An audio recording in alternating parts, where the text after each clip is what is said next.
السلام عليكم ورحمة الله وبركاته. إن الحمد لله نحمده ونستعينه ونستغفره ونعوذ بالله من شرور أنفسنا ومن سيئات أعمالنا. من يهده الله فلا مضل له ومن يضلل فلا هادي له وأشهد أن لا إله إلا الله وحده لا شريك له وأشهد أن محمدا عبده ورسوله. أما بعد فإن أصدق الحديث كتاب الله وخير الهدي هدي محمد صلى الله عليه وعلى آله وصحبه وسلم وشر الأمور محدثاتها وكل محدثة بدعة وكل بدعة ضلالة وكل ضلالة في النار. أما بعد. So I began today with my brothers here and my sisters at Markaz Ad-Darimi G11 in the capital city of Pakistan, Islamabad, with the Khutbatul Haja, which is the sermon of need that Allah's Messenger sallallahu alayhi wasallam would often recite at the beginning of his duroos, his admonitions and his sermons. Bismillahir Rahmanir Rahim. Alhamdulillahi Rabbil Alameen, hamdan kathiran tayyiban mubarakan fih, كما يحب ربنا ويرضى وأشهد أن لا إله إلا الله وحده لا شريك له وأشهد أن محمدا عبده ورسوله صلى الله عليه وعلى آله وصحبه وسلم تسليما كثيرا إلى يوم الدين. أما بعد. ہمارے استاد محترم شیخ ابو خدیجہ عبدل واحد حافظہ اللہ ہمارے ساتھ یہاں موجود ہیں، اور انہوں نے جس طرح آپ جانتے ہیں آج کی جو نشست ہے جو منعقد کی گئی ہے یہاں پر درس کی اور سوال و جواب کی نشست کی، اس کا آغاز خطبہ حاجہ سے کیا، جو کہ نبی صلی اللہ علیہ وسلم اپنے خطبات میں، اپنی اہم محفلوں میں جس سے آغاز کیا کرتے تھے. So today is in accordance to the sighting of the moon in Pakistan, is the 30th of Sha'ban, as far as I'm aware, and Allah subhanahu wa ta'ala knows best. So tomorrow inshallah will be the first day of Ramadan, inshallah. So therefore it is munasib and it is befitting that we give a small kalima regarding the virtues of Ramadan and the importance of Ramadan and some of the ahkam of Ramadan. شیخ صاحب نے فرمایا کہ جہاں تک ان کی اطلاع ہے تو غالباً کل جو ہے رمضان، ماہ رمضان کا پہلا دن ہو سکتا ہے، اور اسی کی مناسبت پہ شیخ جو ہے وہ ماہ رمضان کی جو فضیلت ہے اور اس کے جو کچھ احکامات و مسائل ہیں اس پر گفتگو کریں گے، کیونکہ یہ ماہ رمضان کی آمد سے پہلے مناسب ہے. So Allah subhanahu wa ta'ala has stated in his book, يا أيها الذين آمنوا كتب عليكم الصيام كما كتب على الذين من قبلكم لعلكم تتقون.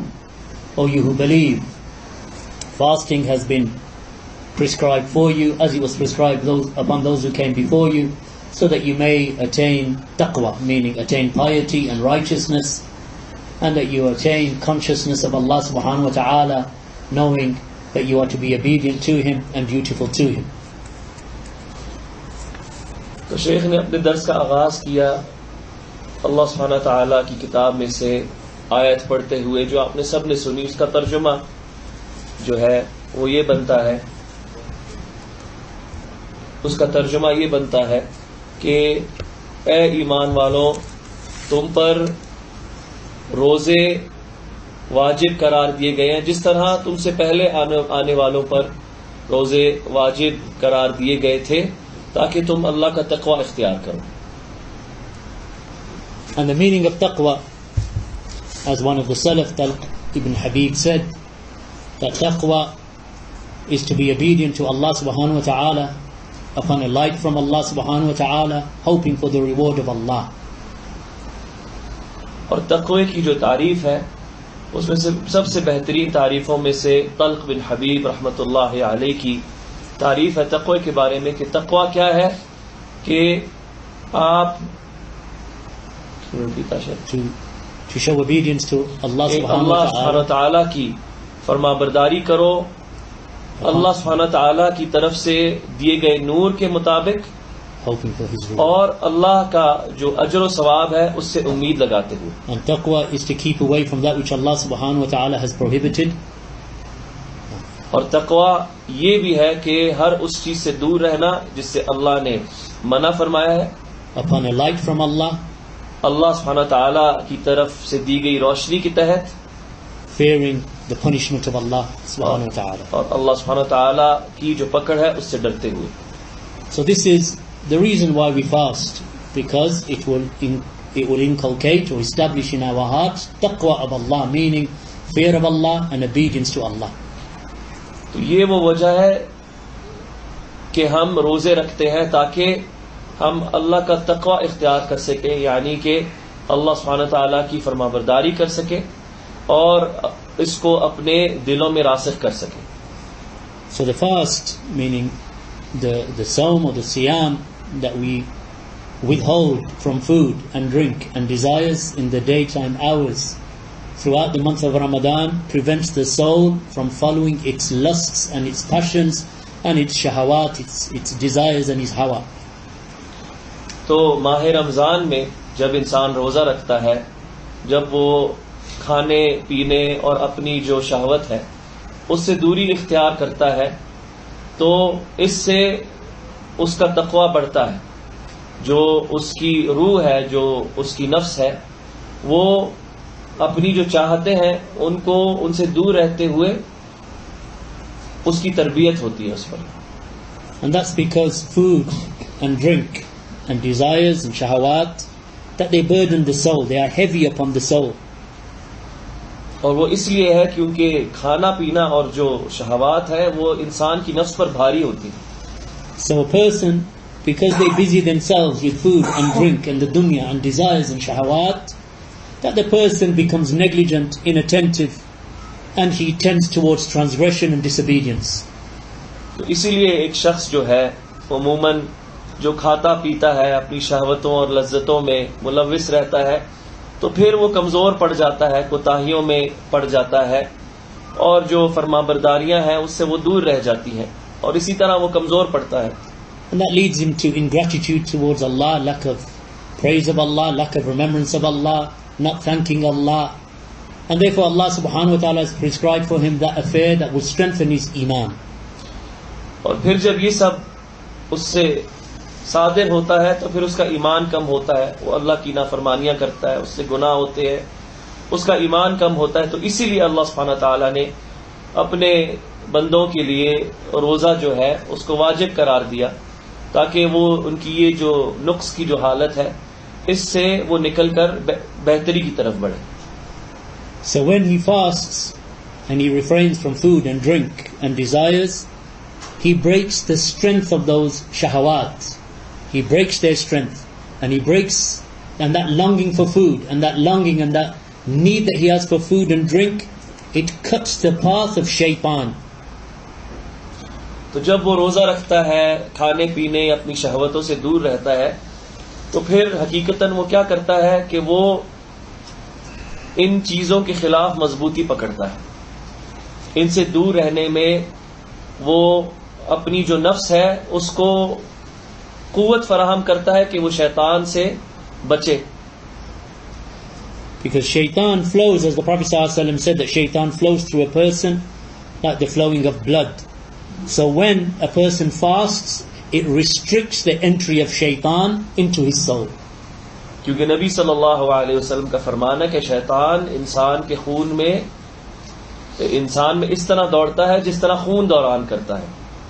تو جب انسان روزہ رکھتا ہے اور ان چیزوں سے دوری اختیار کرتا ہے تو انسان جو ہے وہ اپنے آپ کو، اپنی نفس کو اور شیطان کو جکڑ لیتا ہے، اس کو محدود کر دیتا ہے. And likewise, when a person fasts, he is reminded of his own weakness and his immense need of Allah subhanahu wa ta'ala, and he remembers what Allah has given him of food and drink. So when he becomes hungry, he says, in reality this food and drink that I used to drink, that Allah subhanahu wa ta'ala provided me, it was from the bounty of Allah Jalla wa Ala. So he remembers, now that I don't have food and drink, how grateful I should be for Allah giving me that sustenance every day and every night of my life, such that not even for a blinking of an eye can I do without Allah.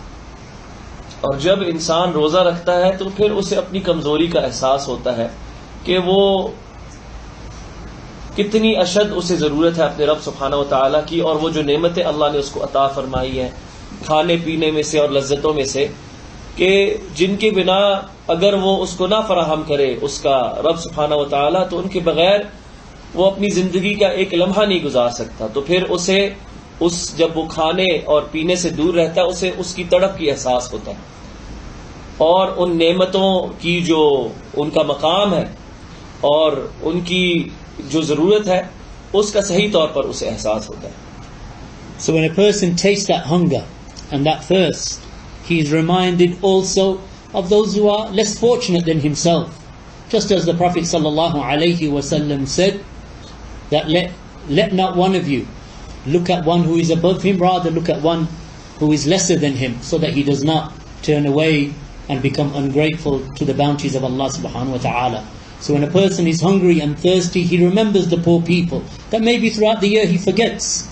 He is hungry and then he thinks to himself, there must be millions of hungry people in the earth that Allah gave me, so I should be grateful to Allah, rather I should give sadaqah, because look how many poor people there are. So he thinks about those who are lesser off than him. اور اسی طرح جب وہ روزہ رکھتا ہے اور جب وہ بھوکا پیاسا ہوتا ہے تو پھر اسے احساس ہوتا ہے ان لوگوں کی جو فقیر غریب ہیں، جن کے پاس کھانے پینے کا ماہ رمضان کے علاوہ بھی نہیں ہوتا، تو اس کو پھر ان کی جو بھوک ہے، ان کی جو تڑپ ہے، ان کی پیاس، اس کا اسے احساس ہوتا ہے. تو پھر وہ جو ہے یہ جو نعمتیں اللہ سبحانہ تعالیٰ اسے پورے سال فراہم کرتا ہے، اس کو قدر آتی ہے. اور اسی طرح ان لوگوں کا بھی اس میں احساس اجاگر ہوتا ہے کہ وہ لوگ اپنی زندگیاں کس طرح گزر بسر کرتے ہوں گے. تو پھر وہ مائل ہوتا ہے کہ اللہ نے جو اسے رزق عطا کیا ہے کہ وہ ان لوگوں پر صدقہ کرے تاکہ ان کی بھوک پیاس بھی مٹے، جس طرح وہ اب اسے احساس ہوا ہے جس حالت میں وہ اپنے آپ کو پاتا ہے. And that's why the Prophet sallallahu alaihi wasallam stated in a hadith Qudsi that Allah subhanahu wa ta'ala stated that fasting, that it is for me, and I will reward the fasting person due to it, because he leaves off his desires and his food and his drink for my sake. اس سے پہلے یہ والا جو فقرہ شیخ کا ترجمہ کروں، شیخ نے پچھلے فقرے میں ایک حدیث بھی ذکر کی تھی کہ نبی صلی اللہ علیہ وسلم نے اسی لیے کہا کہ تم میں سے کوئی اپنے سے اوپر والے کو، یعنی اپنے سے زیادہ جو امیر تر ہے، جس کو زیادہ اللہ نے رزق عطا کیا ہے، زیادہ اسے مال عطا کیا ہے، اس کی طرف نہ دیکھا کرے، بلکہ ان کی طرف دیکھا کرے جو اس سے نیچے ہیں، جو اس سے کم تر ہے مال میں، درجے میں. کیونکہ جب انسان صرف اپنے سے اوپر والوں کو دیکھتا ہے تو پھر وہ اللہ کا شکر ادا نہیں کرتا، پھر وہ اللہ کا ناشکرہ بندہ بن جاتا ہے. اور اسی طرح پھر شیخ نے اس فقرے میں فرمایا کہ اسی لیے اللہ سبحانہ و تعالیٰ نے فرمایا کہ روزہ جو ہے fasting is for me, روزہ جو ہے وہ میرے لیے ہے اور میں ہی اس کا اجر اپنے بندے کو عطا کروں گا. because he leaves off his food, he leaves off his desires and his food and his drink for my sake. کیونکہ وہ اپنا کھانا پینا اور اپنی جو شہوات ہیں ان کو میرے لیے چھوڑ دیتا ہے. And the reason why the Prophet sallallahu alaihi wasallam said that, meaning why Allah subhanahu wa ta'ala revealed this to him, and these are the words of Allah subhanahu wa ta'ala. Hadith Qudsi is actually the words of Allah subhanahu wa ta'ala that is in other than the Quran, meaning it is the kalam of Allah, غير مخلوق, but it is the kalam of Allah that is not in the Quran. تو نبی صلی اللہ علیہ وسلم نے یہاں پر یہ فرمان اس لیے کہا، اور حقیقتاً یہ جو فرمان ہے یہ اللہ سبحانہ تعالیٰ نے اپنے نبی پر وحی کیا. حقیقتاً یہ جو الفاظ ہیں یہ اللہ سبحانہ تعالیٰ کے الفاظ ہیں، اللہ کا کلام جو غیر مخلوق ہے لیکن وہ قرآن کا حصہ نہیں. اس کے علاوہ اللہ نے جس بات سے با کلام ہوا اسے کہا جاتا ہے حدیث قدسی، جو قرآن کا حصہ نہیں ہوتی. And of course that the sunnah of the Prophet sallallahu alaihi wasallam is also wahi, because wahi is wahyain. Revelation is two revelations. اور اسی طرح جو نبی صلی اللہ علیہ وسلم کا اپنا جو فرمان ہے وہ بھی وحی ہے، کیونکہ وحی دو قسم کی ہے. وحی دو قسم کی ہے، قرآن کی وحی جو اللہ کا کلام ہے، اور نبی صلی اللہ علیہ وسلم کی سنت، وہ بھی اللہ سبحانہ تعالیٰ کی طرف سے ان پر وحی ہے. وَمَا يَنْتِقُ عَنِ الْهَوَىٰ إِنْ هُوَ إِلَّا وَحْيٌ يُوحَىٰ. The Prophet sallallahu alaihi wasallam, that he never spoke from his desires, but rather it was revelation that was conveyed to him. اسی لیے اللہ سبحانہ تعالیٰ نے ان آیات میں فرمایا، جس کا ترجمہ بنتا ہے کہ جو بھی نبی صلی اللہ علیہ وسلم اپنی زبان سے تلفظ کرتے ہیں وہ وحی ہے، اور ان کی جو چاہت نفس ہے اس میں سے نہیں. So the Hadith Qudsi continues to say that the Prophet, that Allah subhanahu wa ta'ala said that the odor or the smell that comes from the mouth of a fasting person is better in the sight of Allah than the fragrance of musk. تو اسی حدیث کا جو اگلا حصہ ہے اس میں اللہ سبحانہ و تعالیٰ فرماتا ہے کہ جو بدبو ایک روزے دار کے منہ سے جو جاری ہوتی ہے، جو اس کے منہ سے آتی ہے، وہ اللہ سبحانہ و تعالیٰ کو جو مشک کی جو عطر ہوتی ہے اس سے زیادہ محبوب ہے. So even something that we would normally find repugnant, in the sight of Allah subhanahu wa ta'ala it is better than musk, and that is because that person has given up his food and his drink solely for Allah. And that is because the rest of, if you look at most of the rest of the actions of the believer, his prayer, it is open, his zakah, it is open, the hajj that he does, it is open in front of all of the people. But as for fasting, that is a secret between him and Allah subhanahu wa ta'ala. None knows except for Allah whether in private he is eating or whether he is drinking or whether he is fulfilling his desires. So this is why Allah subhanahu wa ta'ala has attached such a great reward to fasting. تو آپ دیکھیں کہ عموماً انسانوں میں اگرچہ ہم وہ جو بدبو ایک روزے دار کے منہ سے جو معدے سے نکلتی ہے وہ ہمیں ناگوارا ہوگی، لیکن اللہ کے ہاں اس کا مقام جو ہے وہ مشک کی عطر سے بھی زیادہ بڑھ کر ہے. کیوں؟ کیونکہ اس نے اپنا کھانا پینا اور اپنی لذتیں اللہ سبحانہ تعالیٰ کے وجہ کے لیے ترک کی، اور اس کی وجہ سے اس کے منہ سے یہ بو اس کے معدے سے نکلتی ہے. اور یہ اجر کیوں رکھا اللہ سبحانہ تعالیٰ نے کہ اللہ ہی روزے دار کو روزے کا اجر دے گا، کیونکہ جو باقی عبادتیں ہیں وہ کھلی ہیں کہ ایک انسان جو عبادتیں کرتا ہے وہ دوسرے لوگ بھی دیکھ سکتے ہیں. جس طرح آپ دیکھیں نماز ہے، جب بندہ نماز ادا کرتا ہے تو دوسرے دیکھ سکتے ہیں. جب بندہ حج عمرہ ادا کرتا ہے لوگ اسے مشاہدہ کر سکتے ہیں. اسی طرح جب وہ زکوٰۃ دیتا ہے، صدقات دیتا ہے، لوگوں کو پتہ ہوتا ہے کہ وہ انہیں کرتا ہے. لیکن روزہ وہ ایسی منفرد عبادت ہے جس کا ایک بندے اور اس کے رب کے سوا حقیقتاً کسی کو نہیں پتا کہ اس نے رکھا ہے کہ نہیں، کہ وہ جب اکیلا ہے تو کیا اس نے کھانا پینا واقعی چھوڑا ہوا ہے یا نہیں، یہ صرف اسے اور اس کے رب کو پتا ہے. So Allah subhanahu wa ta'ala made as-siyam or fasting obligatory in the second year after the hijrah of Allah's Messenger sallallahu alayhi wa sallam from Makkah to Medina. اللہ سبحانہ تعالیٰ نے ماہ رمضان کے جو روزے ہیں اسے مسلمانوں پر نبی صلی اللہ علیہ وسلم کی ہجرت کے دوسرے سال واجب قرار دیا. نبی صلی اللہ علیہ وسلم کی ہجرت کے 2 سال بعد واجب قرار دیا. So that is 15 years after he received revelation, fasting became wajib upon the Muslimin. تو نبی صلی اللہ علیہ وسلم کی بعثت کے، یعنی جب آپ صلی اللہ علیہ وسلم کو نبی اور پیغمبر چن لیا گیا، اس کے 15 سال بعد جو ہے اللہ سبحانہ تعالیٰ نے روزوں کو واجب قرار دیا. There were only 2 pillars that were revealed before the fasting in Ramadan, and that was the Shahadatain, and that was right from the beginning of his revelation, and then as-Salah, which was a year or so before his hijrah, and then fasting, which was 2 years after the hijrah. تو اس سے پہلے جو ہے وہ اسلام کے جو 2 رکن ہے صرف ان کو واجب قرار دیا گیا تھا. جو 5 رکن ہے اسلام کے اس میں سے تیسرا جو ہے وہ روزہ ہے. اس سے پہلے صرف 2 رکن واجب قرار دیے گئے تھے ہجرت سے پہلے. سب سے پہلا جو رکن ہے وہ شہادت کا، کہ گواہی دینا کہ اللہ کے سوا کوئی معبود برحق نہیں اور محمد صلی اللہ علیہ وسلم اللہ کے بندے اور رسول ہیں. یہ تو اسلام کی شروعات سے یہ جو ہے واجب تھا، اسلام میں داخل ہونے کے لیے واجب تھا. اور پھر آپ صلی اللہ علیہ وسلم کی ہجرت سے سال کم و پیش جو ہے وہ نماز واجب ہوئی. اور پھر آپ صلی اللہ علیہ وسلم نے جب ہجرت کی مدینہ تو وہاں پر پھر 2 سال گزرنے کے بعد اللہ سبحانہ تعالیٰ نے روزوں کو فرض قرار دیا. So the question arises is for the 13 or 12 odd years that the Prophet sallallahu alaihi wasallam, before the revelation of the Salah, what was the most important thing that he was calling to? تو سوال یہ اٹھتا ہے یہاں پر کہ یہ پوچھا جائے کہ یہ جو آپ صلی اللہ علیہ وسلم کے جو 13 سال تھے ہجرت کرنے سے پہلے، تو آپ صلی اللہ علیہ وسلم کی جو دعوت ہے وہ کس چیز کی طرف تھی؟ یعنی آپ صلی اللہ علیہ وسلم کس چیز کی طرف بلا رہے تھے؟ Because there was no Salah up until 1 or 2 years before Hijrah.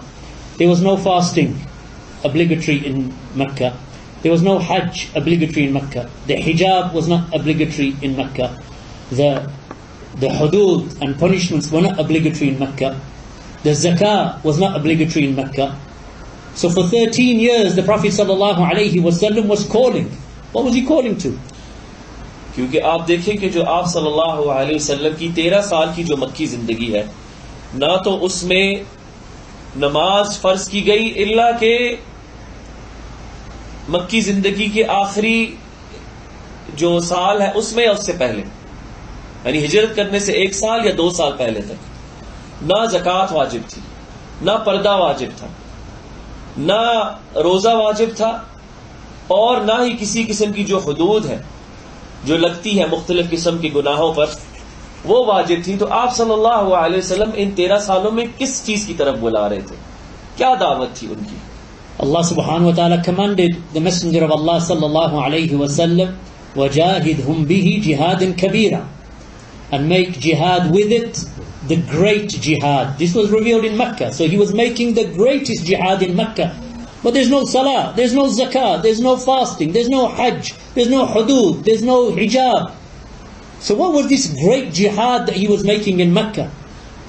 کیونکہ اللہ سبحانہ تعالیٰ نے آپ صلی اللہ علیہ وسلم کو حکم دیا کہ ان کے ساتھ اس کے ذریعے جہاد اکبر جو ہے وہ قائم کرو. تو نبی صلی اللہ علیہ وسلم کو حکم دیا گیا مکی زندگی میں جہاد اکبر کو قائم کرنے کا.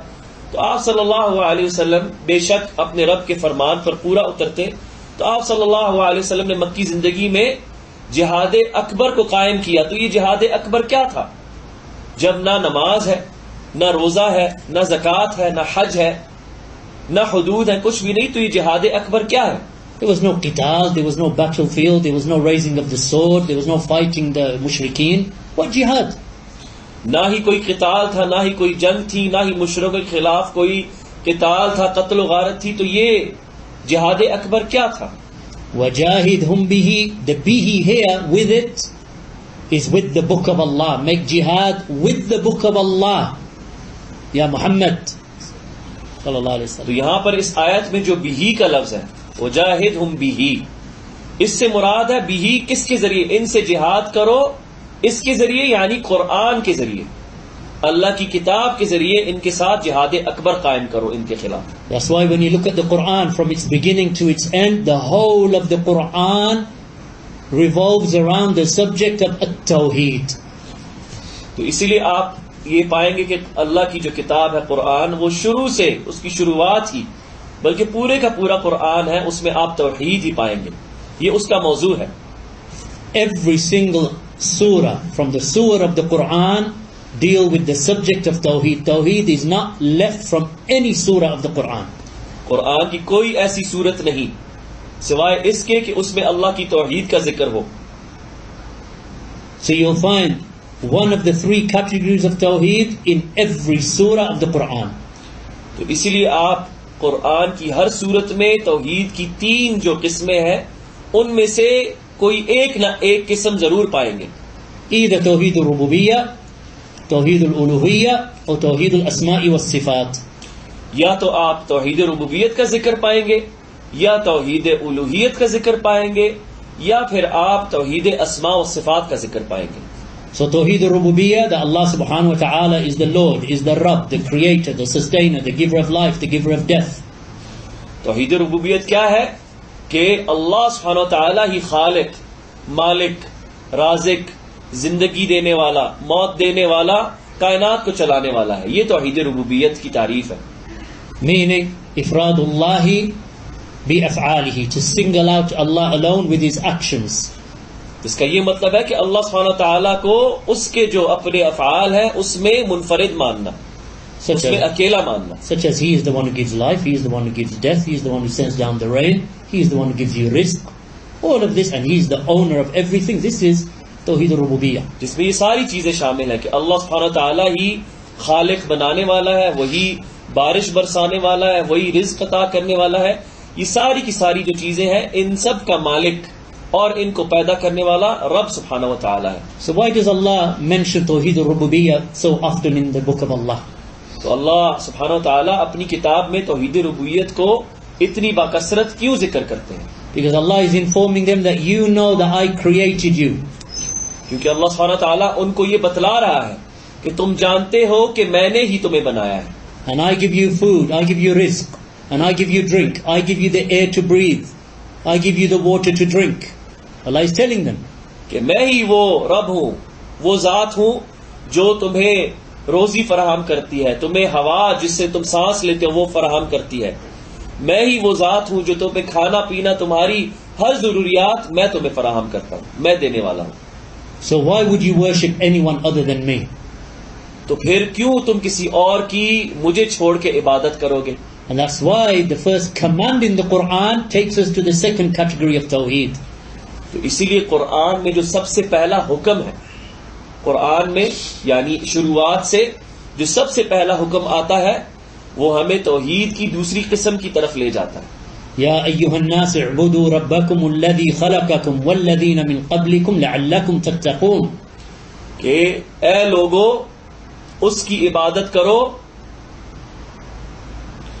اور اپنے رب کی عبادت کرو جس نے تمہیں بنایا اور تم سے پہلے آنے والوں کو، تاکہ تم تقوی اختیار کر سکو.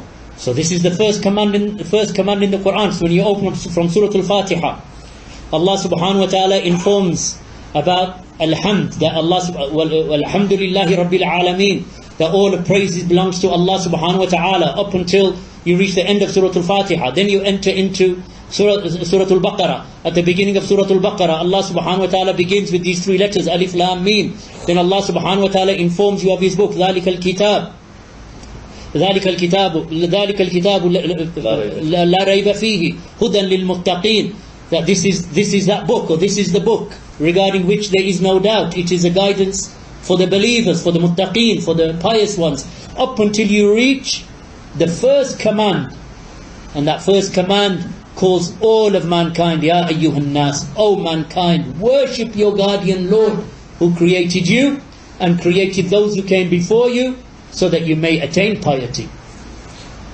تو اگر آپ اللہ کی کتاب کو اٹھائیں اور اس کی شروعات سورہ فاتحہ سے ہوتی ہے، پوری سورۃ الفاتحہ آپ پڑھیں، فاتحہ جب ختم ہو جائے پھر اس کے بعد آپ سورۃ البقرہ کی ابتدا کریں جس کی ابتدا الف لام میم سے ہوتی ہے. ذالک الکتاب لا ریب فیہ، یہ وہ کتاب ہے جس میں کوئی شک و شبہ نہیں، اور اس میں جو متقی پرہیزگزار ہیں ان کے لیے ہدایت ہے. یہاں سے لے کر جو سب سے پہلا حکم آتا ہے، فاتحہ سے لے کے آپ سورۃ البقرہ میں داخل ہوتے ہیں، جو سب سے پہلا حکم ہے اللہ کی طرف سے کہ یوں کرو، تو وہ کب آتا ہے؟ اس والی آیت میں، یا ایھا الناس اعبدوا ربکم الذی خلقکم والذین من قبلکم لعلکم تتقون.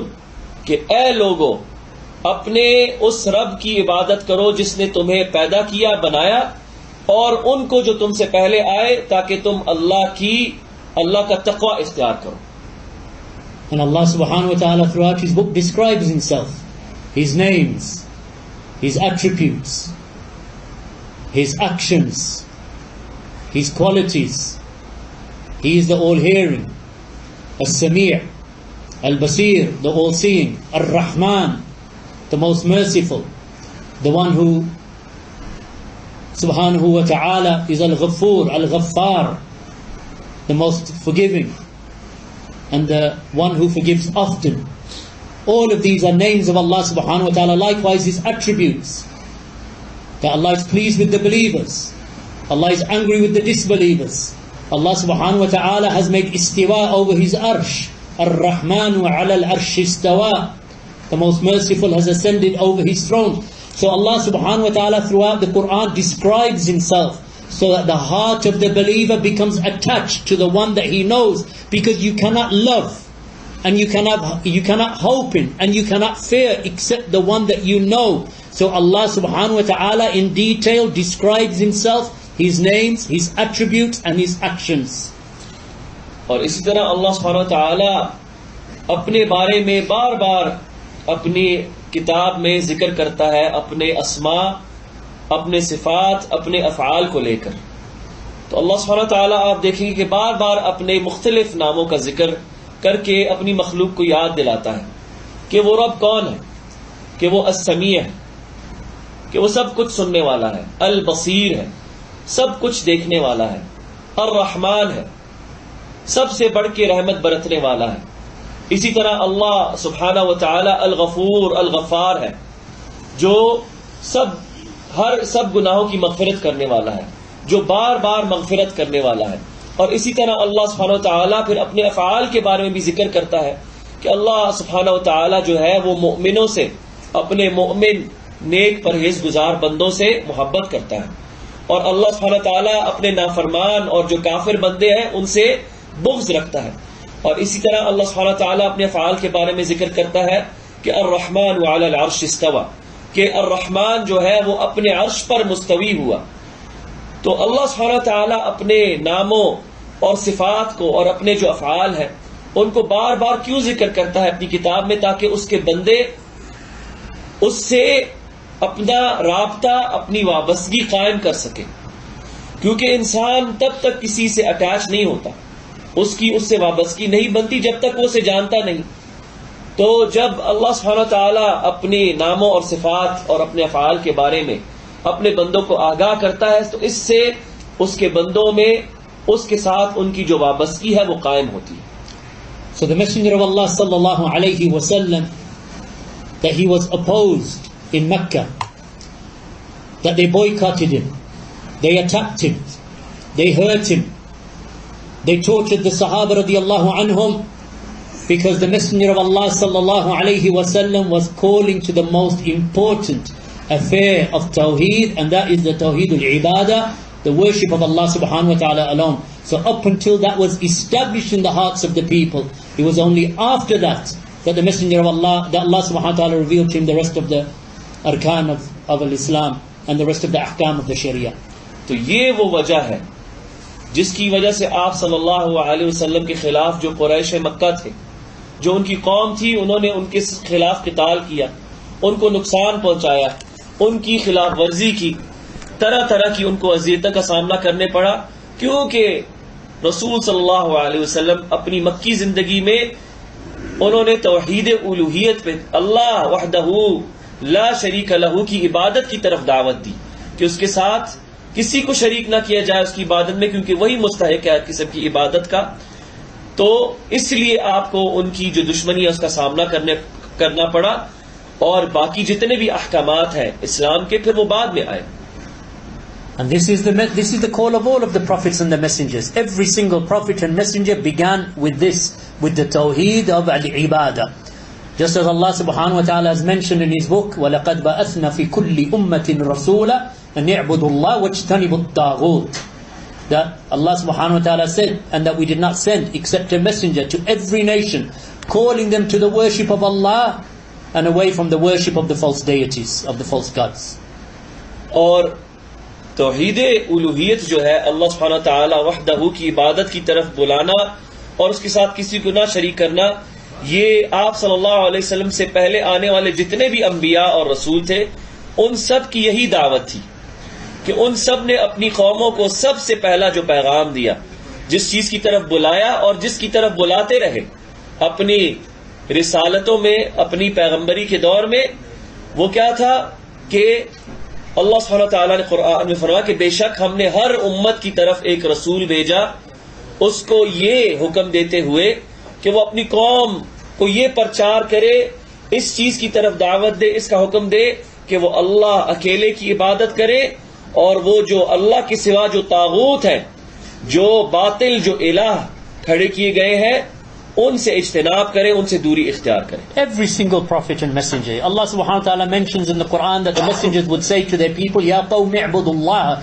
ma lakum min ilahin ghayru. Oh my people, you worship Allah alone, for you have no deity worthy of worship except for Allah. اور اسی یہ ہر پیغمبر کا یہی پیغام تھا. جس طرح اللہ سبحانہ wa ta'ala نے مختلف انبیاء کے بارے میں ذکر کیا کہ وہ کس طرح اپنی قوم کو بلایا کرتے تھے, تو کہا کرتے کہ اے میری قوم اللہ سبحانہ تعالیٰ کی اپنے رب کی عبادت کرو, تمہارے لیے اس کے سوا کوئی الہ نہیں. So this was the call of the messenger. So today, when we look at the people around the whole of the dunya, in Pakistan, in other Muslim countries, you have to ask yourself the question, what are they calling to? Are they beginning where the Prophet sallallahu alaihi wasallam began, or have they given taqdeem or given precedence to other things before the most important affair? And that is the tawheed of Allah subhanahu wa ta'ala. You find people today making the most important thing siyasa and politics. Other people making the most important thing fadalul a'mal, righteous deeds. Other people making the most important thing just sitting in a room and making dhikr. Yet the most important thing of all of the prophets and messengers, that which they were commanded to call the people to, was tawheed. Tawheedul ibadah, to worship Allah alone. So where is that in the ummah of Muhammad sallallahu alayhi wa sallam today? تو آپ دیکھیں کہ یہ جو انبیاء اور رسول جو تھے اللہ سبحانہ تعالیٰ کی طرف سے بھیجے گئے, جو سب سے بہترین لوگ ہوا کرتے اپنی قوموں میں سے, انسانیت میں سے, کہ انہوں نے سب سے جس چیز کو اہمیت دی وہ اللہ سبحانہ تعالیٰ کی عبادت کی طرف دعوت دینے کو اور اللہ کے ساتھ کسی کو نہ شریک کرنے کو. اور انہوں نے اپنی قوموں کے ساتھ اسی چیز پر ساری عمریں بتائیں. لیکن آپ مسلمان امت کی حالت دیکھیں کہ آج کل مسلمان کس چیز کو اہمیت دیتے ہیں. کیا وہ اللہ کی عبادت بغیر اللہ کے ساتھ کسی کو شریک کیے, کیا وہ اس چیز کو اہمیت دیتے ہیں؟ آج کل آپ دیکھیں کہ مسلمانوں نے سب سے اہم چیز کس کو بنا لیا ہے؟ سیاسی امور کو, سیاست کو, یا فضائل اعمال کی کیا فضیلتیں ہیں, یا مختلف چیزیں. انبیاء کی کیا دعوت تھی؟ انہوں نے کس چیز کو اہمیت دی, کس چیز کو راسخ کرنے کی کوشش کی اپنی قوموں میں؟ کہ اللہ وحدہ کی عبادت کی جائے, اس کے ساتھ کسی کو شریک نہ کیا جائے. اور یہ وہ چیز ہے جس کو مسلمانوں نے سب سے اینڈ میں, سب سے پیچھے رکھا ہوا ہے بنسبت دوسری چیزوں کی. The Prophet sallallahu alayhi wa sallam was commanded by Allah to close all of the doors to shirk, to that which will associate partners with Allah. So we do not bow down except to Allah. We do not make, meaning sajda, except to Allah. We do not make a ruku' except for Allah. We do not make qiyam except for Allah subhanahu wa ta'ala. We do not make tawaf except for the house of Allah. We do not seek assistance, meaning isti'ana, except from Allah subhanahu wa ta'ala. Istighatha, except from Allah subhanahu wa ta'ala, meaning rescue and deliverance. We do not seek it except from Allah. We do not seek isti'ada, meaning refuge, except that we seek it with Allah subhanahu wa ta'ala. Where is that in the ummah of Muhammad sallallahu alayhi wa sallam today in terms of priorities? You find people prostrating at graves, making sajda at the graves, making tawaf of the graves. When they seek aid, they say, Ya fulan, other than Allah subhanahu wa ta'ala.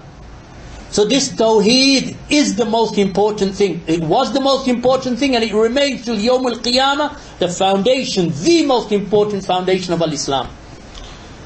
تو آپ دیکھیں کہ جو مسلمان ہیں, اس سب کے بیان کے بعد ہمیں کیا پتہ چلتا ہے کہ ہمارا جو سجدہ ہے وہ صرف اللہ سبحانہ و تعالیٰ کے لیے. ہم سجدے میں کسی کو اللہ کے ساتھ شریک نہیں کرتے. اسی طرح رکوع صرف اللہ سبحانہ و تعالیٰ کے لیے جائز ہے, کسی اور کے لیے جائز نہیں. اسی طرح قیام کرنا, کھڑا ہونا, وہ صرف اللہ سبحانہ تعالیٰ کے لیے, اس کے ساتھ اس میں کوئی شریک نہیں. اسی طرح جو طواف ہے وہ اللہ کے گھر کا کیا جاتا ہے, کسی اور چیز کا نہیں کیا جاتا. اسی طرح جو استعانت ہے, استغاثت ہے, اور جتنے بھی امور ہے, یعنی فریاد کرنا یا مدد مانگنا یا پناہ مانگنا, یہ ساری چیزیں یہ صرف اللہ سے مانگی جاتی ہیں. اس میں کسی کو اللہ کے ساتھ شریک نہیں کیا جاتا. لیکن آپ دیکھیں کہ مسلمان امت کا کیا حال ہے کہ لوگ اللہ کو چھوڑ کے فلاں کو فریاد کرتے ہیں کہ وہ ان کی مدد کریں, فلاں سے پناہ طلب کرتے ہیں, فلاں سے مدد مانگتے ہیں, فلاں کی قبر پہ جا کے طواف کرتے ہیں. یہ ساری چیزیں کیا ہے؟ یہ شرک ہے, یہ صرف اللہ کے لیے مخصوص ہے. اور مسلمان ان چیزوں کو کرتے ہیں.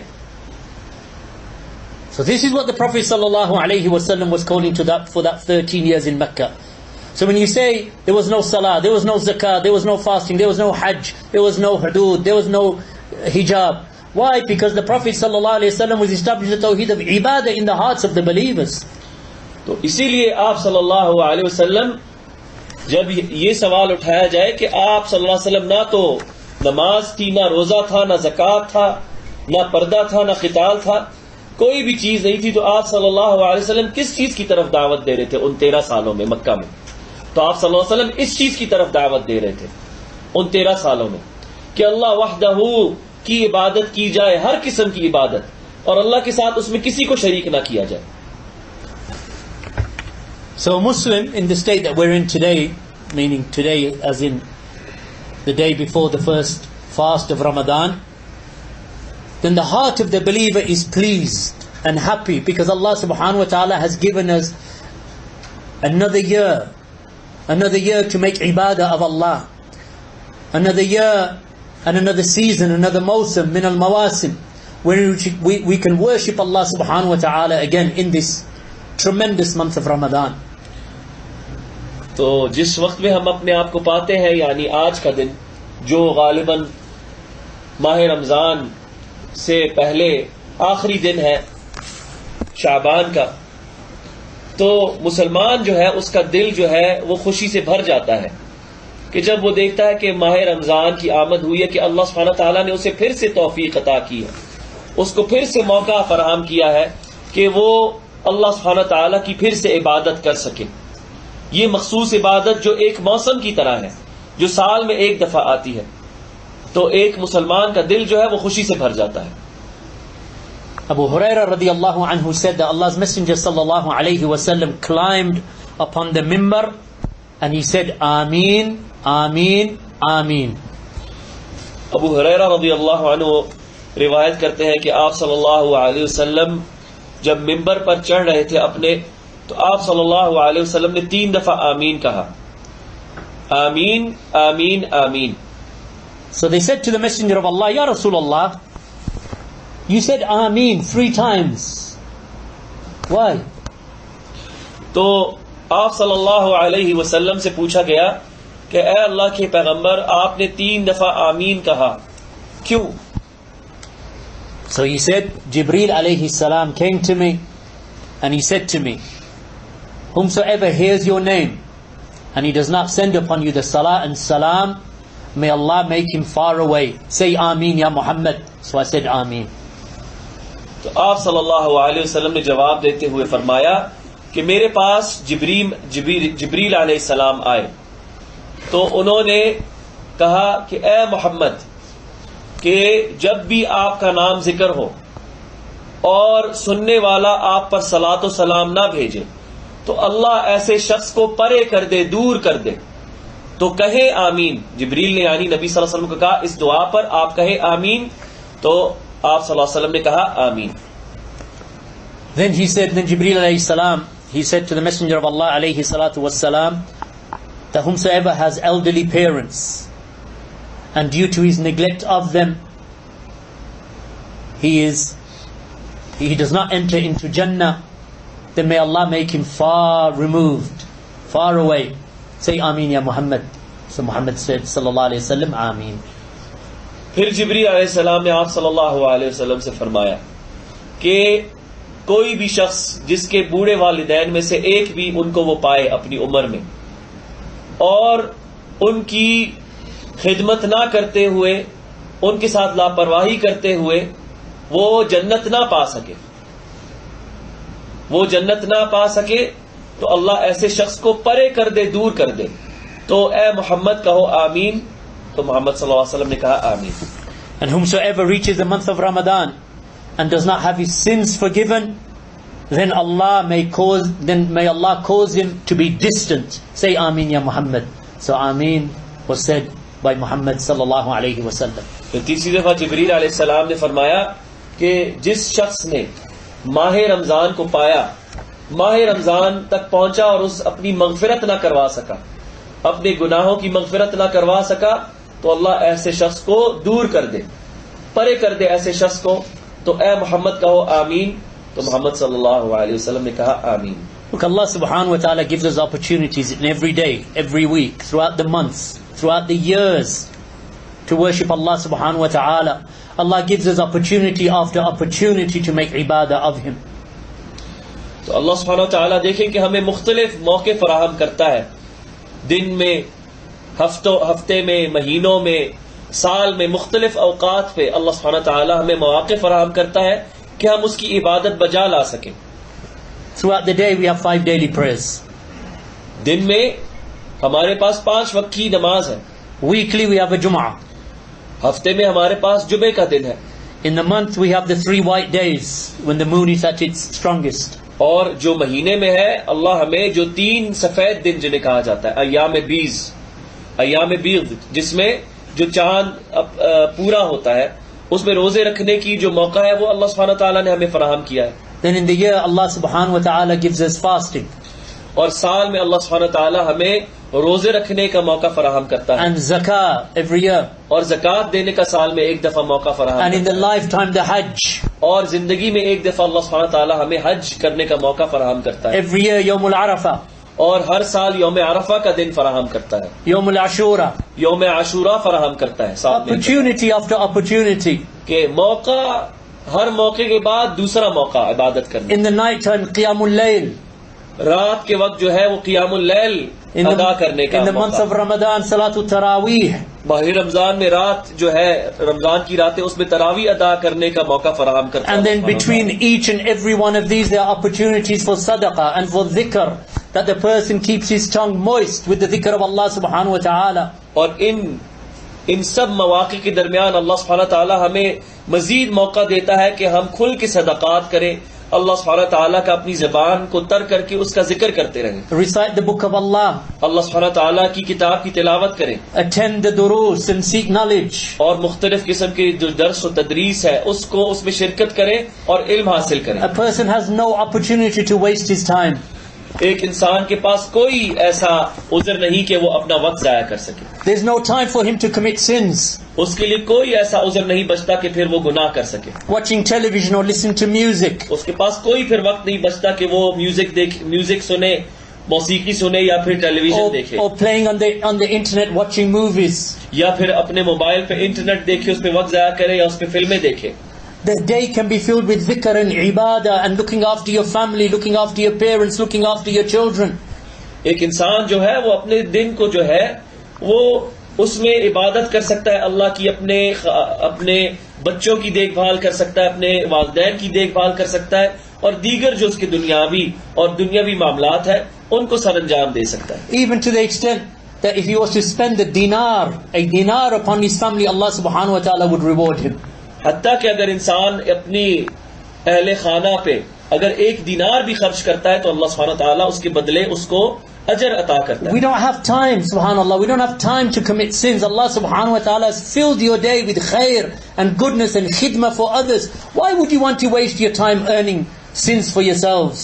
حقیقتاً ہمارے پاس وقت نہیں ہے کہ ہم گناہ جو ہے وہ سرزد کریں.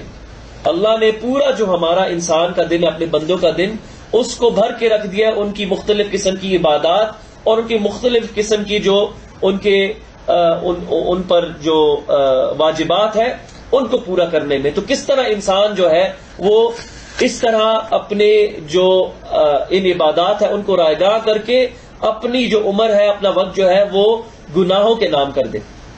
So imagine if you just spend it like the Prophet sallallahu alaihi wasallam said. He said that the difference between the living and the dead, that the similitude of the living and the dead is like the similitude between the one who remembers Allah and does not remember Allah is like the similitude of the living and the dead. تو آپ دیکھیں کہ نبی صلی اللہ علیہ وسلم کیا خوبصورت مثال پیش کرتے ہیں کہ ایک شخص جو اللہ کا ذکر کرتا ہے اور وہ شخص جو اللہ کا ذکر نہیں کرتا، ان کی مثال اس طرح ہے جس طرح ایک زندہ اور مردہ شخص کی. The Prophet sallallahu alaihi wasallam said, "As-salawatul khams wal jum'atu ila al-jum'ati wa Ramadanu ila Ramadan kafaratun lima baynahunna." That the Prophet sallallahu alaihi wasallam said that one prayer between one prayer and another prayer, between one Jum'ah and another Jum'ah, between one Ramadan and another Ramadan, is an expiation for whatever occurs between them of sins, so long as they keep away from the kaba'ir, from the major sins. اسی طرح نبی صلی اللہ علیہ وسلم نے فرمایا کہ ہر دو نمازوں کے درمیان اور ہر دو جمعوں کے درمیان اور ہر دو ماہ رمضان کے درمیان جو ہے وہ کفارے کا موقع ہے. یعنی انسان اپنے گناہوں کا کفارہ کروا سکتا ہے, اپنے گناہوں کو کی مغفرت کروا سکتا ہے, الا کہ وہ کبیرہ گناہوں سے دور رہے. So here the Prophet ﷺ mentioned the pillar of salat and the Jum'ah, which is an obligation, and he mentioned Ramadan. In a narration the Prophet ﷺ said, وَالْحَجُّ الْمَبْرُورُ لَيْسَ لَهُ جَزَاءٌ إِلَّا الْجَنَّةِ. That the Prophet ﷺ said that the Hajj that is correct and the Hajj that is righteous, there is not for it a reward lesser than Jannah. تو آپ دیکھیں آپ صلی اللہ علیہ وسلم نے مختلف قسم کی عبادت ذکر کی, دن کی عبادت ذکر کی یعنی نمازیں, اور پھر جو ہفتے وار جو عبادتیں جو جمعے کا دن ہے اسے ذکر کیا. پھر آپ صلی اللہ علیہ وسلم نے جو سالانہ عبادت ہے جو ماہ رمضان کی عبادت ہے اس کو ذکر کیا. اور پھر ایک اور روایت میں آپ صلی اللہ علیہ وسلم نے جو زندگی میں ایک دفعہ واجب ہے عبادت اس کا ذکر کیا, حج کا, کہ جس کسی نے حج مبرور جو ہے وہ کیا, یعنی کہ ایسا حج جو صحیح ہو, صحیح طور سے اس نے وہ حج کیا ہو, تو اس کا اجر جنت کے سوا کچھ نہیں. The point is that we have to worship Allah subhanahu wa ta'ala right till the last breath remains in our body. وَاعْبُدْ رَبَّكَ حَتَّى يَأْتِيَكَ الْيَقِينَ. Worship your Lord, O Muhammad, up until there comes to you the certainty of death. تو مقصد کیا ہے اس سب سے اے بھائیو, کہ ہمیں اپنے رب کی عبادت کرتے رہنی ہے اپنی زندگی کے آخری لمحے تک. جس طرح اللہ سبحانہ تعالیٰ نے اپنے نبی کو حکم دیتے ہوئے فرمایا وَاعْبُدْ رَبَّكَ حَتَّى يَأْتِيَكَ الْيَقِينَ, کہ اے محمد اپنے رب کی عبادت کرتے رہو جب تک تمہیں یقین نہ آ جائے, یعنی کہ موت جو یقینی ہے. So Allah subhanahu wa ta'ala is commanding Rasulullah alayhi salatu wassalam to make ibadah and to make ibadah and to make ibadah up until you die. So min bab awla that we are more in need of that ibadah. Why? Because the Prophet sallallahu alayhi wasallam, his previous and his future sins have all been washed away and cleaned.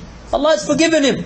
Like Aisha said to Rasulullah, Ya Rasulullah, when she saw him making tahajjud in the night and his ankles became swollen, and she said, Ya Rasulullah, why do you do this to yourself when Allah has forgiven your previous sins and your later sins? He said, should I not be Abdul Shakura? Should I not be a grateful servant of Allah? تو آپ دیکھیں یہ اللہ سبحانہ تعالیٰ اپنے پیغمبر اپنے رسول کو حکم دے رہا ہے, محمد صلی اللہ علیہ وسلم, کہ اپنے رب کی عبادت کرتے رہو کرتے رہو کرتے رہو حتیٰ کہ تم پر موت نہ آ جائے. اور من باب اولا یعنی ہم زیادہ ضرورت مند ہیں اللہ کی عبادت کرنے کی, کہ کیونکہ نبی صلی اللہ علیہ وسلم جو تھے ان کے تو پچھلے اور اگلے سارے گناہ اللہ سبحانہ تعالیٰ نے معاف کر دیے, لیکن پھر بھی آپ صلی اللہ علیہ وسلم کی عبادت کا کیا عالم تھا.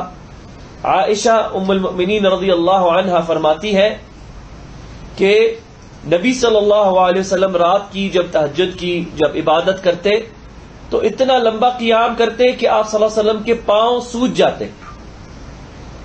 تو انہوں نے پوچھا ان سے کہ اے اللہ کے پیغمبر, اللہ نے تو آپ کے اگلے اور پچھلے گناہ معاف کر دیے, تو آپ اپنے ساتھ یہ کیوں کرتے ہیں, یعنی اتنی مشقت کیوں کرتے ہیں کہ آپ کے پاؤں سوج جاتے ہیں؟ تو آپ صلی اللہ علیہ وسلم نے کیا فرمایا کہ کیا میں اللہ کا پھر شکر گزار بندہ نہ بنوں, یعنی کہ جس نے اپنی فضل سے اپنی رحمت سے میرے گناہ پچھلے اگلے معاف کر دیے, تو مجھ پہ کیا واجب بنتا ہے بطور بندہ ہونے کے کہ میں اس کا مزید بڑھ چڑھ کے شکر ادا کروں, اس کی مزید بڑھ چڑھ کے عبادت کروں. تو یہ آپ صلی اللہ علیہ وسلم کا مقام تھا, اور ہم گناہگار لوگ تو اس سے زیادہ ضرورت مند ہیں عبادت کرنے کے اللہ کی. So a long life that a person is given is only good for that person who uses that life for righteous deeds. Like the Prophet ﷺ said, خَيْرُكُمْ مَنْ طَالَ عُمْرُهُ وَحَسُنَ عَمَلُهُ. Allah's Messenger ﷺ said that the best of you are those who have the longest life, with the shart, with the condition that they have righteous deeds. So a long life with righteous deeds makes you the best of the people. A long life filled with sin makes you from the most wretched of people. Sallallahu alaihi. تو سب سے بہترین زندگی انسان کی وہ ہے جس میں انسان جو ہے اپنے رب کی فرما برداری کرے. جس طرح کہ نبی صلی اللہ علیہ وسلم کا فرمان ہے کہ تم نے سے سب سے بہترین، سب سے خیر پر، سب سے اچھا وہ ہے جس کی سب سے لمبی عمر ہے، اور وہ عمر کس پر ہے؟ اللہ کی اطاعت پر. تو شرط ہے کہ لمبی عمر ہونا تب سب سے بہترین ہوگی کہ جب وہ عمر اللہ کی فرما برداری پر گزرے. لیکن اگر انسان کو لمبی عمر دی گئی ہے اور وہ لیکن ساری کی ساری اللہ کی نافرمانی پر مبنی ہے تو یہ سب سے بدترین زندگی ہے، اور اللہ کی پناہ طلب کرتے ہیں ہم ایسی زندگی سے. The Prophet sallallahu alaihi wasallam mentioned the story of 3 men in a hadith that has been collected by Ibn Majah. That he said alayhi salatu wassalam that there were 3 men who became Muslim, and they would compete and race with each other in performing good deeds in any way they could. ابن ماجہ اپنی سنن میں روایت کرتے ہیں 3 لوگوں کے بارے میں ایک حدیث ہے جنہوں نے اسلام قبول کیا. تو آپ صلی اللہ علیہ وسلم نے ان کے بارے میں فرمایا کہ انہوں نے اسلام قبول کیا 3 لوگوں نے، اور وہ ایک دوسرے سے جو ہے وہ ریس لگایا کرتے تھے نیکیاں کرنے میں، اچھے اعمال کرنے میں. So 2 of them went to battle and they were killed in the cause of Allah fi sabilillah. But the 3rd one remained up until he reached Ramadan. تو ان میں سے جو 2 لوگ تھے وہ اللہ کی راہ میں جہاد کرنے کے لیے گئے اور اس میں وہ شہید ہو گئے، وہ قتل ہو گئے. اور تیسرا جو بندہ تھا وہ بچ گیا اور اس نے رمضان پایا. After Ramadan he died. اور پھر رمضان کے بعد اس تیسرے شخص پر وفات آ گئی، وہ وفات پا گیا. And Allah subhanahu wa ta'ala gave him a position in Jannah higher than his 2 companions. اور اللہ نے اس تیسرے شخص کو اس کے جو 2 ساتھی تھے ان سے اونچا مقام عطا کیا جنت میں. So the companions of Allah's Messenger sallallahu alayhi wa sallam were surprised at that he would have a higher place in Jannah than the other 2. How can the one who died in his bed be in a higher place in Jannah than those who died on the battlefield? تو آپ صلی اللہ علیہ وسلم کی جو صحابہ رضی اللہ عنہم تھے، جب انہوں نے یہ سنا تو انہوں نے تعجب کیا اس بات سے کہ کیسے ہو سکتا ہے کہ وہ 2 لوگ جنہوں نے اپنی جان نثار کر دی اللہ کی راہ میں، کہ وہ قتل ہو گئے اللہ کی راہ میں جہاد میں، کہ وہ کس طرح نیچے ہو سکتے ہیں اس شخص سے جو جہاد میں قتل نہیں ہوا. So the Prophet sallallahu alaihi wasallam said to them, "Alaysa qad 'asha ba'dahuma kadha wa kadha?" Is it not the case that he lived after them this much period beyond their lives? تو آپ صلی اللہ علیہ وسلم نے ان سے پوچھا کیا وہ ان کے بعد اتنا عرصہ زندہ نہیں رہا، یعنی ان کی وفات کے بعد وہ جتنا عرصہ وہ زندہ رہا، کیا وہ اتنی زندگی ان سے زیادہ اس نے نہیں گزاری؟ So they said, "Bala ya Rasulullah." Yes, of course ya Rasulullah. تو انہوں نے جواب دیا ہاں بے شک یا رسول اللہ، اس نے گزاری، ان سے زیادہ زندگی گزاری. So then he said sallallahu alayhi wasallam, "Alaysa qad salla ba'dahuma kadha wa kadha?" Did he not pray more than them this many number of prayers? پھر آپ صلی اللہ علیہ وسلم نے پوچھا تو اس زیادہ زندگی جو اس نے گزاری ان کے بعد اس میں اس نے اتنی زیادہ نمازیں نہ ادا کی؟ They said, "Bala ya Rasulullah." تو انہوں نے کہا بے شک یا رسول اللہ. Then he said alayhi salatu wassalam, "Alaysa qad adraka shahra Ramadan fasama wa qamahu wa qamahu?"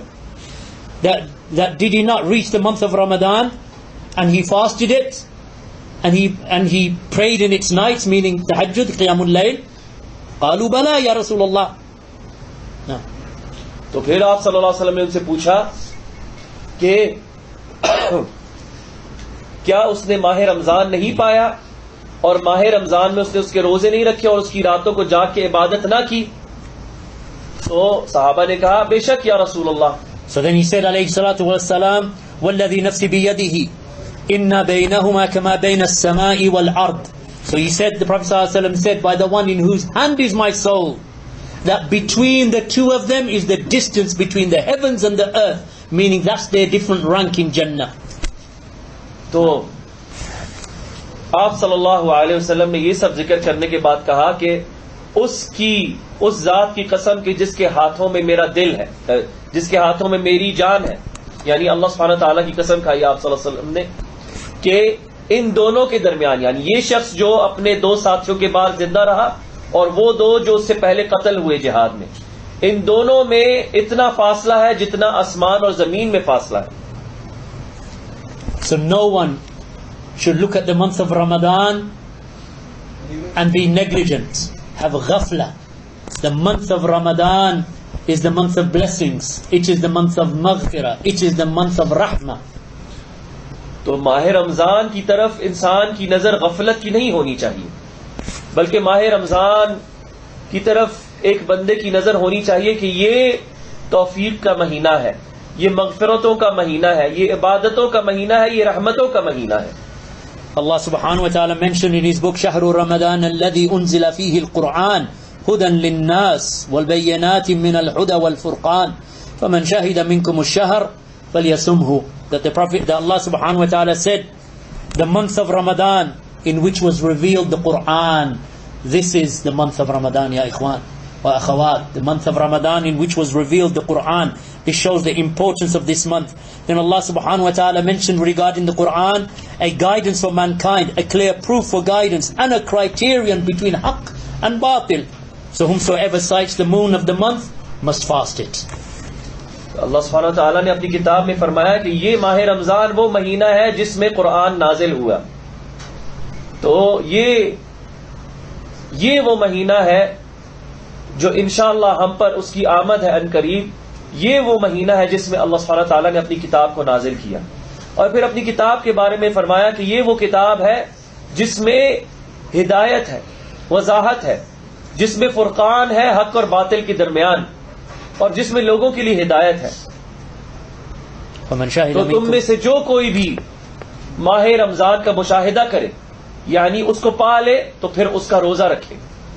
And Allah's Messenger sallallahu alayhi wa sallam stated, when it is the first night of Ramadan, the devils are chained. اور اسی طرح نبی صلی اللہ علیہ وسلم کا فرمان ہے جب رمضان کی پہلی رات آتی ہے تو جو شیاطین ہیں ان کو زنجیروں سے جکڑ دیا جاتا ہے. Meaning that their intensity is reduced, their effect upon the people it is reduced, their effect upon the people of Iman and the people of Islam, that their effect upon them and their influence upon them, Allah subhanahu wa ta'ala diminishes it and makes it little and a lot less than it was throughout the rest of the year. یعنی اس کا کیا مطلب ہے کہ یہ جو شیاطین ہے ان کا جو اثر و رسوخ ہے لوگوں پر وہ کم ہو جاتا ہے، بالخصوص جو ایمان والے ہیں، ایمان والے نیک پرہیزگزار مسلمان بندے ہیں، ان پر شیطان کا جو اثر و رسوخ ہے جس سے وہ ان کو بہکاتا ہے، ان کو گناہ کی طرف لے کے جاتا ہے، اس کا وہ اثر و رسوخ کم ہو جاتا ہے بنسبت دوسرے مہینوں کے. And the Prophet ﷺ continued, the gates of hellfire are locked and not a single one is left open. اور پھر آپ صلی اللہ علیہ وسلم فرمایا کہ جہنم کے جتنے بھی دروازے ہیں وہ سب کے سب ان کو بند کر دیا جاتا ہے، ان میں سے ایک بھی کھولا نہیں رہتا. And the gates of paradise are open and not a single one is left closed. اور اسی طرح جب ماہ رمضان کی رات ہوتی ہے، پہلی رات آتی ہے تو جنت کے سارے دروازے کھول دیے جاتے ہیں، اس میں سے ایک دروازہ بھی بند نہیں رہتا. And a caller calls out, O seeker of good, come forward. اور پھر ایک پکارنے والا پکار لگاتا ہے کہ اے نیکی کرنے والے آگے بڑھ. O seeker of evil, withhold from your evil. اے گناہگار اپنے گناہ سے رک جا. And then the Prophet ﷺ finished by saying there are many whom Allah frees from the fire in every night of Ramadan. اور پھر آپ صلی اللہ علیہ وسلم نے اختتام میں فرمایا اس حدیث کی کہ اللہ سبحانہ تعالیٰ رمضان کی ہر رات میں بہت سے لوگوں کو جہنم کی آگ سے نجات دیتا ہے. The hadith reported by Bukhari and Ibn Majah. اور یہ جو حدیث ہے اسے بخاری اور ابن ماجہ نے روایت کیا. It's just the speaker they've closed but Oh, yeah. So Ramadan has many virtues, and I'll just finish on these virtues for the next 5 minutes and then we'll open up for questions and answers inshallah. تو رمضان کے بہت سے رمضان کے بہت سے فضائل ہیں جو شیخ نے کہا، میں اگلے 5 منٹ میں ذکر کروں گا اس میں سے کچھ، اور اس کے بعد پھر ہم سوال و جواب کی نشست شروع کریں گے انشاءاللہ. So, the first benefit I'll mention is that Allah revealed for the first time to His Messenger sallallahu alayhi wasallam the Quran in the month of Ramadan, in the cave of Hira, in Mecca, and he was 40 years old. تو رمضان کی سب سے پہلی فضیلتوں میں سے کیا ہے کہ اللہ سبحانہ تعالیٰ نے اس ماہ کریم میں اپنی کتاب کو نازل کیا اپنے آخری پیغمبر پر غار حرا میں. So one should make time for himself throughout the month of Ramadan to recite and to study the book of Allah subhanahu wa ta'ala. تو اسی لیے یہ ہر بندے پر ضروری ہے کہ وہ ماہ رمضان میں بالخصوص قرآن کا اہتمام کرے، اس کی تلاوت کرے، اس کو پڑھے، اس کو سمجھے. And the Prophet sallallahu alayhi wa sallam said that for every lecture of the Quran that is recited there is 10 rewards. اسی لیے نبی صلی اللہ علیہ وسلم نے فرمایا کہ قرآن کی تلاوت میں ہر حرف جس کی تلاوت کی جاتی ہے اس ہر حرف پر 10 نیکیاں ہیں. And the Prophet ﷺ said, and I do not say that alif lam mim is a harf, rather alif is a harf, lam is a harf, mim is a harf.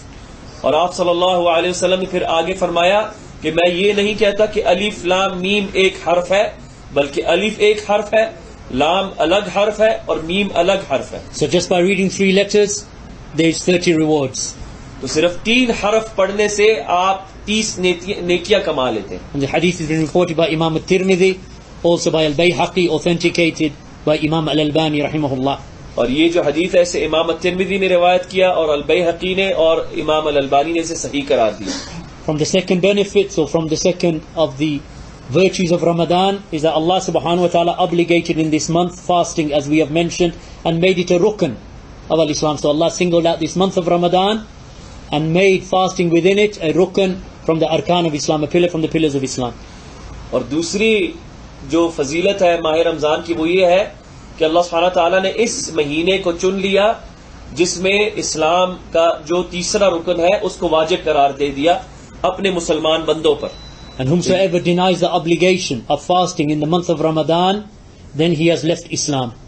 اور جو شخص بھی ماہ رمضان میں روزے رکھنے کا جو وجوب ہے اس کو ٹھکراتا ہے، اس کا انکاری کرتا ہے، تو ایسا شخص جو ہے وہ اسلام سے خارج ہو جاتا ہے. And whomsoever affirms this obligation but does not fast is a fasiq who is punished in his grave and punished in his hereafter, and the end affair is with Allah subhanahu wa ta'ala. اور ایسا شخص جو ماہ رمضان کے وجوب کا تو مقر ہے، اسے مانتا ہے، لیکن ماہ رمضان میں پھر بھی روزے نہیں رکھتا، تو ایسا شخص جو ہے وہ فاسق ہے، فاجر ہے، گناہگار ہے. اسے اس کی قبر میں بھی عذاب ہوگا اور آخرت میں بھی، اور اس کا معاملہ اللہ کی مشیت کے سپرد ہے، جو اللہ چاہے اس کے ساتھ کرے. اس کے بعد he is under the mashiyah of Allah subhanahu wa ta'ala, but he is threatened with the punishment of Allah in this dunya. Upon him is the hukm of fasiq, an open sinner who has disobeyed Allah subhanahu wa ta'ala in a pillar from the pillars of Islam. تو اس دنیا میں ایسے شخص کا کیا حکم ہے کہ جو شخص روزہ نہیں رکھتا باوجود یہ جانتے ہوئے اور مانتے ہوئے کہ وہ واجب ہے، کہ ایسا شخص جو ہے وہ مسلمان تو ہے لیکن وہ فاسق ہے، گناہگار ہے، اور اللہ سبحانہ تعالیٰ نے اس کو وعید پیش کی ہے اپنے عذاب کی، اور اس کا معاملہ اللہ کے سپرد ہے. اللہ چاہے تو اسے عذاب دے، اللہ چاہے تو اس کی مغفرت کرے. From the third of the virtues of the month of Ramadan, that in the month of Ramadan is a night that is better than 1,000 months. 1,000 months is 83 years and 4 months. In one night a person can earn a lifetime of ibadah. اور ماہ رمضان کی فضیلتوں میں سے یہ بھی ہے کہ یہ وہ مہینہ ہے جس میں ایک رات ایسی ہے جو 1000 مہینوں کے برابر ہے، یعنی کہ 80 سال اور 3 مہینے. کریکٹ؟ 83 years and 4 months. 83 سال اور 4 مہینے کے برابر ہے. Allah subhanahu wa ta'ala has stated, Inna anzalnahu fi laylatil qadr وما أدراك ما ليلة القدر ليلة القدر خير من 1000 شهر تنزل الملائكة والروح فيها بإذن ربهم من كل أمر سلام هي حتى مطلع الفجر. Allah subhanahu wa ta'ala said, verily we sent down, meaning the Quran, we sent it down in the night of Qadr. تو اللہ سبحانہ تعالیٰ نے سورۃ القدر میں فرمایا کہ بے شک ہم نے اسے یعنی قرآن کو لیلۃ القدر میں یعنی قدر کی رات کو نازل فرمایا. And what will make you know what is Laylatul Qadr? اور تمہیں کیا بتلائے گا کہ لیلۃ القدر کیا ہے؟ The night of Qadr is better than 1,000 months of worship. لیلۃ القدر جو ہے وہ 100 مہینوں کی عبادت سے بہتر ہے, 1000 مہینوں کی عبادت سے بہتر ہے. Therein descend the angels and the Ruh, meaning therein descend the Malaika and Jibreel. The Ruh here refers to Jibreel by Allah's permission with all of the decrees. اور یہ وہ رات ہے جس میں فرشتے اور جبریل امین نازل ہوتے ہیں جتنی بھی جو تقدیر ہے اس سال کی اس کو لے کر. And all that night there is peace and goodness from Allah up until Fajr. اور اس رات میں سلامتی سلامتی ہوتی ہے اور خیر ہوتی ہے حتیٰ کہ طلوع فجر تک. So it is the night in which the decrees are brought down for the year. تو یہ وہ رات ہے جس میں جو سالانہ جو تقدیر ہے لوگوں کی وہ نازل کی جاتی ہے. So the Quran was revealed in that night and the decree for the year is revealed in that night. تو یہ وہ رات ہے جس میں قرآن جو ہے وہ نازل کیا گیا تھا اور اسی رات میں جو ہے وہ لوگوں کی جو تقدیر ہے سالانہ اسے نازل کیا جاتا ہے. And then for the rest of the 23 years of the life of the Prophet sallallahu alaihi wasallam, the Quran was revealed piecemeal in accordance to need and circumstance. اور پھر آپ صلی اللہ علیہ وسلم کی جو 23 سالہ زندگی ہے مبارک زندگی اس میں قرآن کو پھر وقفے وقفے پہ علیحدہ علیحدہ کر کے اس کو نازل کیا گیا, آپ صلی اللہ علیہ وسلم کو عطا کیا گیا جس طرح جو حالات کی جس طرح ضرورت ہوتی تھی. In the month of Ramadan also there is the forgiveness of sins. اور ماہ رمضان وہ مہینہ ہے جس میں گناہوں کی مغفرت کی جاتی ہے. There occurs a hadith in Bukhari and Muslim, Man qama Ramadan imanan wa ihtisaban ghufira lahu ma taqaddama min dhanbihi, that the Prophet ﷺ said that whomsoever stands in the night of Ramadan, meaning Salatul Taraweeh, whomsoever stands in the night prayer in the month of Ramadan with iman, hoping in the reward of Allah, anticipating the reward of Allah, then all of his previous sins are forgiven. تو نبی صلی اللہ علیہ وسلم کا فرمان ہے جس کسی نے ماہ رمضان کا روزہ رکھا ایمان کے ساتھ اور اللہ کا اجر طلب کرتے ہوئے اس سے امید لگاتے ہوئے تو اس کے لیے اس کے جتنے بھی پچھلے گناہ ہیں وہ معاف کر دیے جائیں گے. Bukhari and Muslim also report Man qama ma'al imam hatta yansarifa kutiba lahu qiyamul layl, that whomsoever stands in the night in qiyam, meaning Salatul Taraweeh, in the night prayer in Ramadan with the imam up until the imam finishes, then it will be written for him that he had stood the whole of the night. اس طرح امام بخاری روایت کرتے ہیں کہ آپ صلی اللہ علیہ وسلم فرمایا جس کسی نے ماہ رمضان میں امام کے ساتھ قیام کیا حتیٰ کہ امام نے اپنی نماز مکمل کر لی اور اس کے ساتھ اس نے مکمل کی تو اس کے لیے ساری رات کا اجر لکھ دیا جائے گا. Likewise, the Prophet ﷺ said, Man qama laylatul qadr imanan wahtisaban ghufira lahu ma taqaddama min dhanbihi, that whomsoever stands in prayer in the night of Laylatul Qadr with iman, hoping in the reward from Allah, then all of his previous sins will be forgiven. اسی طرح آپ صلی اللہ علیہ وسلم نے پھر فرمایا جس کسی نے لیلۃ القدر کا قیام کیا ایمان کے ساتھ اور اللہ کے اجر سے امید رکھتے ہوئے تو اس کے سارے پچھلے گناہ معاف کر دیے جائیں گے. Wallahi, brothers and sisters, one dars could never be enough to speak about the fadail of the month of Ramadan. شیخ فرماتے ہیں آپ سب سے مخاطب ہوتے ہوئے کہ ایک درس میں کبھی بھی ماہ رمضان کی فضیلتیں جو ہے وہ بیان نہیں ہو سکتی. But in conclusion, I say, spend your days and your nights seeking forgiveness from Allah, reciting the book of Allah, asking Allah to forgive you. لیکن اس کے اختتام میں یہ کہتا ہوں کہ آپ اپنے جو رمضان کے جو دن ہے رمضان کا جو مہینہ ہے اس کو معافی مانگنے میں مغفرت طلب کرنے میں گزاریں, قرآن کی تلاوت کرنے میں گزاریں. Don't fill your nights eating and drinking and satisfying yourselves with food and filling your bellies. That is not the meaning of the month of Ramadan.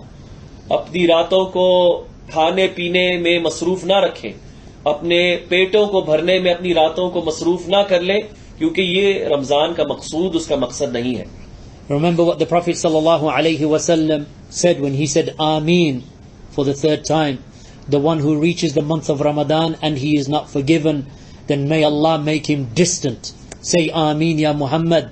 So Muhammad sallallahu alayhi wasallam said Ameen. Don't be from those. Barakallahu feekum. تو یاد رکھیں آپ صلی اللہ علیہ وسلم کا وہ قول کہ آپ صلی اللہ علیہ وسلم نے جب آمین کہا، جب جبریل امین نے کہا کہ جو شخص ماہ رمضان کو پائے اور اپنی مغفرت نہ کروا سکے تو اللہ ایسے شخص کو دور کر دے اور پرے کر دے. تو جبریل امین نے محمد صلی اللہ علیہ وسلم کو کہا کہ اے محمد کہو اس دعا پہ آمین. تو آپ صلی اللہ علیہ وسلم نے کہا آمین. تو لہذا اپنے آپ کو ایسے لوگوں میں سے شمار نہ کریں. The last 10 nights of Ramadan, Allah subhanahu wa ta'ala gives a boost, gives an increase to the believers in reward and encouragement.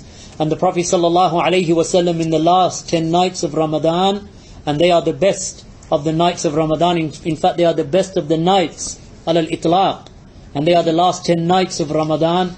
The Prophet sallallahu alayhi wa sallam, that he used to tie his waist sheet, meaning that he used to get up and he used to abandon the sleep and abandon the beds of his wives, and he used to wake them up and he used to pray the night on the last 10 nights, seeking the night of Laylatul Qadr, and he used to make i'tikaf in the last 10 nights of Ramadan. All of this khair for 1 month of the year. It doesn't mean that you're going hungry every single, for the whole of the month. You can eat in the evenings, but you use this opportunity because you don't know if Allah subhanahu wa ta'ala is going to give you another Ramadan after this Ramadan. We need it. We need the Ramadan. Barakallahu feekum. Allah gave it to us as a blessing. We need Ramadan because we need Allah's forgiveness and Allah's mercy.